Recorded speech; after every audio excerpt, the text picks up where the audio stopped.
Okay, this is the control panel.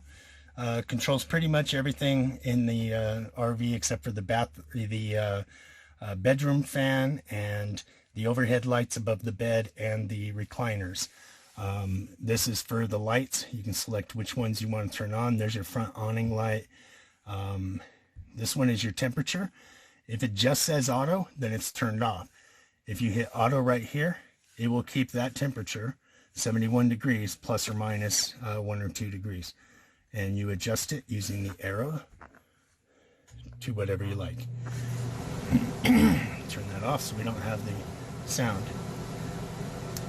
If you're camping and it gets below 42 degrees, it won't use the heat pump, which is the overhead thing where the cool air comes out of. It won't send hot air there. That's by design. Instead, it'll use the furnace. So make sure you got propane. Bathroom fan is right there. And these are your slides. This is for the awning.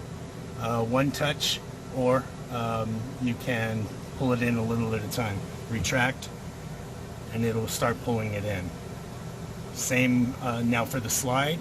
You have to hold the button down for it to retract or extend. When you're doing that, before you do that,